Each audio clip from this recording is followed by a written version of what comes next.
శ్రీ మహాగణాధిపతయే నమః. శ్రీ గురుభ్యో నమః. గణపతి సహస్రనామ స్తోత్రంలో 101వ శ్లోకం నుంచి చెప్పుకుందామండి. ఇప్పుడు భ్రూచే పదత్త లక్ష్మీకో భర్గో భద్రో భయాపహః భగవాన్ భక్తి సులభో భూతిదో భూతిభూషణః భవ్యో భూతాలయో భోగదాతా భ్రూమధ్య గోచరః మంత్రో మంత్రపతిర్మంత్రీ మదమత్తో మనోమయః మేఖలాహీశ్వరో మందగతిర్మందనిభేక్షణః మహాబలో మహావీర్యో మహాప్రాణో మహామనాః యజ్ఞో యజ్ఞపతిర్యజ్ఞగోప్తా యజ్ఞఫలప్రదః యశస్కరో యోగగమ్యో యాజ్ఞికో యాజకప్రియః రసో రసప్రియో రస్యో రంజకో రావణార్చితః రాజ్యరక్షాకరో రత్నగర్భో రాజ్యసుఖప్రదః లక్షో లక్షపతిర్లక్ష్యో లయస్థో లడ్డుకప్రియః లాసప్రియో లాస్యపరో లాభకృల్లోకవిశ్రుతః వరేణ్యో వన్హి వదనో వంద్యో వేదాంతగోచరః వికర్తా విశ్వతశ్చక్షుర్విధాతా విశ్వతో ముఖః వామదేవో విశ్వనేతా వజ్రివజ్రనివారణః వివస్వద్బంధనో విశ్వాధారో విశ్వేశ్వరో విభుః శబ్దబ్రహ్మ సమప్రాప్య శంభుశక్తిగణేశ్వరః శాస్తాశిఖాగ్రనిలయ శరణ్య శంబరేశ్వరః షడ్ఋతుకుసుమస్రగ్వి షడాధార షడక్షరః సంసారవైద్య సర్వజ్ఞ సర్వభేషజభేషజం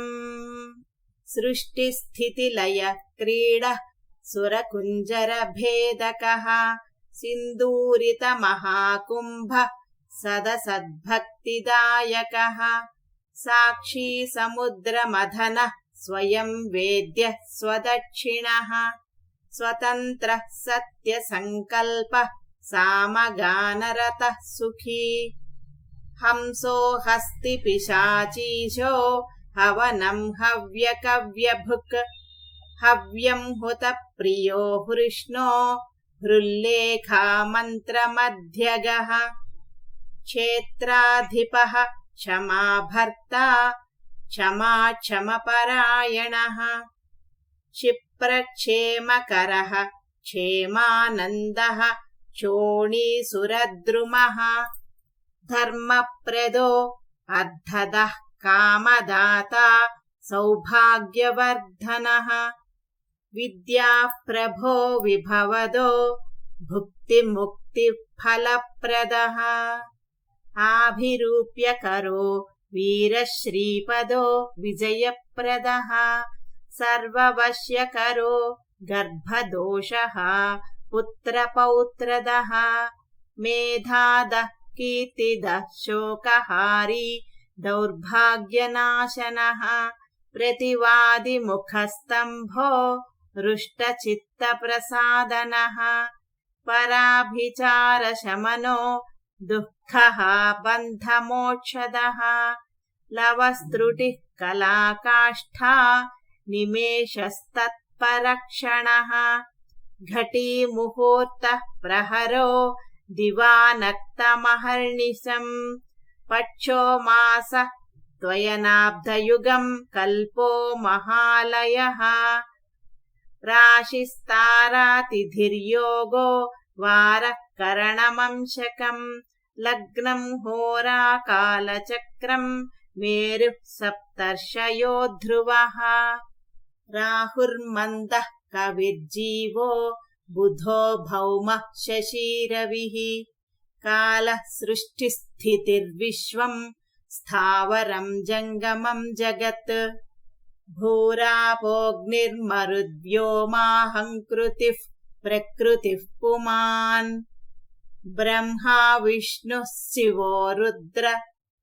ईशः शक्तिः सदाशिवः त्रिदशाः पितरः सिद्धा यक्षा रक्षांसि किन्नराः सिद्धविद्याधरा भूता मनुष्याः पशवः खगाः समुद्राः सरितः शैला भूतं भव्यं भवोद्भवः साङ्ख्यं पातं जलं योगं पुराणानि श्रुतिः स्मृतिः वेदाङ्गानि सदाचारो मीमांसा न्यायविस्तरः आयुर्वेदो धनुर्वेदो गान्धर्वं काव्यनाटकम् वैखानसं भागवतं मानुषं पाञ्चरात्रकम्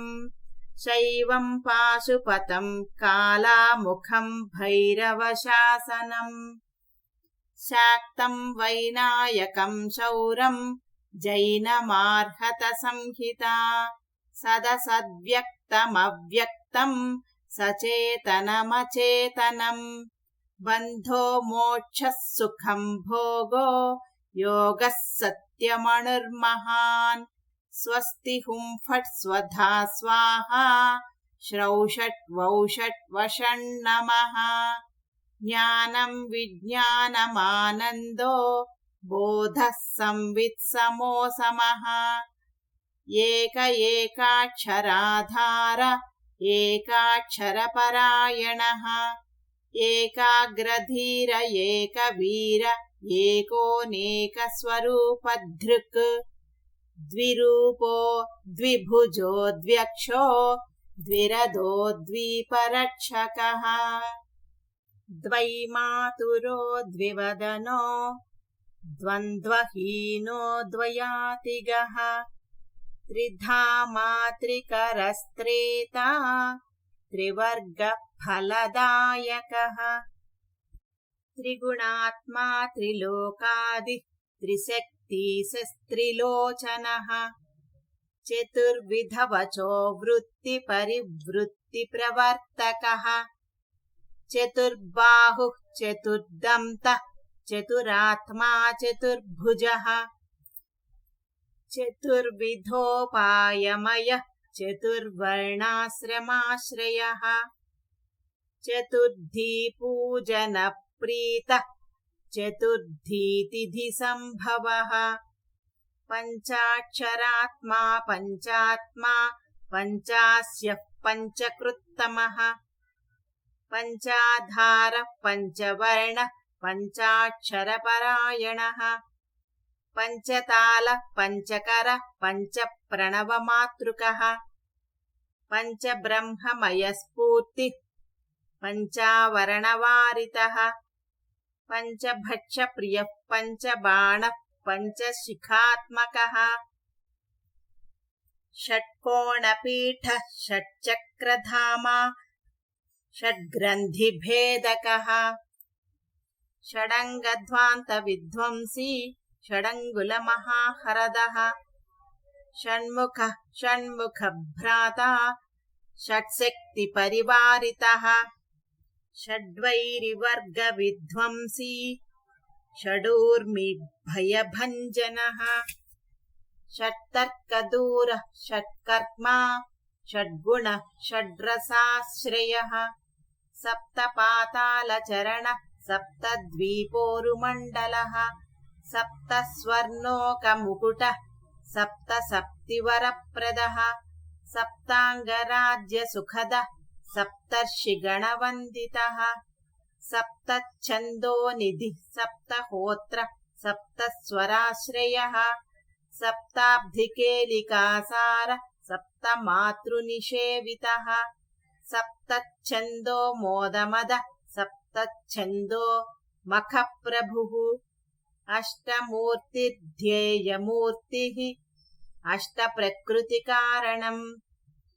अष्टाङ्गयोगफल हृदष्टपत्राम्बुजासनः अष्टशक्तिसमानश्रयैः अष्टैश्वर्यप्रवर्धनः अष्टपीठोपपीठश्रीः अष्टमातृसमावृतः अष्टभैरवसेव्योऽष्ट वसुवन्ध्योऽष्टमूर्तिभृत्